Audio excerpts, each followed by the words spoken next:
నమస్కారం NSTV news కి స్వాగతం. నా పేరు సంధ్య. ముందుగా బులెటిన్ లో హెడ్లైన్స్. ఆలమూరు మండలం పెద్దపళ్ల గ్రామంలో ప్రాథమిక ఆరోగ్య కేంద్రంలో అవుట్ పేషెంట్ విభాగం వద్ద వెయిటింగ్ షెడ్డును కొత్తపేట ఎమ్మెల్యే బండారు సత్యానందరావు మరియు జనసేన ఇన్ఛార్జ్ బండారు శ్రీనివాస్ ప్రారంభించారు.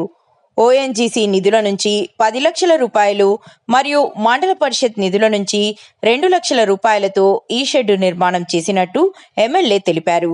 ఈ షెడ్డు నిర్మాణం వల్ల అవుట్ పేషెంట్ వారికి ఇబ్బందులు తొలగనున్నాయని ఎమ్మెల్యే సత్యానందరావు పేర్కొన్నారు. ఇలా ప్రజలు కోరుకున్న పనులు చేసి మీరు ఏ యాక్టివిటీ చేసుకున్నా నాకు అభ్యంతరం లేదు, మేము సహకరిస్తాం. ఆ సేమ్ టైం మీరు కూడా అభివృద్ధి కార్యక్రమాలకు సహకరించవలసిందిగా కోరుకుంటూ ఒక మంచి కార్యక్రమాలు ఏదో ఒక 30 lakhs వర్త్ ఆఫ్ యాక్టివిటీస్ ఈరోజు పెట్టాలి. ఎందుకంటే మా ఏరియా నుంచి మీకు కావాల్సినటువంటి వనరులు అన్నీ కూడా మీరు తీసుకెళ్తున్నారు, మీరు సహకరిస్తున్నాం. అది మీరు ఇందాక ఒక మంచి మాట చెప్పారు, మీరు సహకరించండి మేము సహకరిస్తాం. ఇది రెసిప్రోకల్గా గివ్ అండ్ టేక్ రెండు కూడా ఉండాలి. అది అందులో భాగంగానే మన ఈడీ గారు ఉన్నారు కాబట్టి మన ప్రాంతం మీద కొంచెం దయ చూపమని కోరుతూ ఉన్నాను.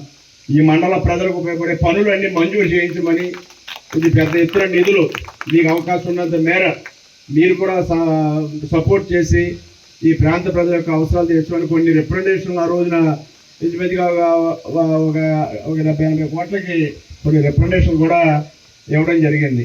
అంటే ఒకేసారి చేయమని కాదు, దశల వారీగా అయినా సంవత్సరం కొన్నైనా ఒక సంవత్సరం కొన్నైనా కొన్ని పనులు చేయమని అడగడం జరిగింది.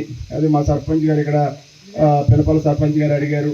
అదేవిధంగా మన సందిపూడి సర్పంచ్ గారు వెంకటేశ్వర గారు కూడా వారు సందిపూడి గ్రామ ప్రజలు అడిగారు, గుమ్మలేరు వారు అడిగారు, కలవచర్ల వారు అడిగారు, పెలిచేరు వారు అడిగారు, పెదపల్ల వారు అడిగారు, మోదుగూరు గుమ్మలేరు, ఈ చుట్టుపక్కల గ్రామాలు ఎక్కడైతే మీ యాక్టివిటీస్ ఉన్నాయో ఆ యాక్టివిటీస్ జరుగుతున్న విలేజెస్లో వాళ్ళు కోరుకున్న పనులు చేస్తే వాళ్ళకి అంత సంతృప్తి పడుతుంది. పోలే మేము నష్టపోయినా మాకు కొంత రూపంలో కాంపన్సేట్ చేస్తున్నారు, కొంత న్యాయం జరుగుతుంది అని ప్రజలందరూ కూడా సంతోషంగా మీకు సహకరించడానికి వారు కూడా ముందుకు రావడానికి అవకాశం ఉంటుంది.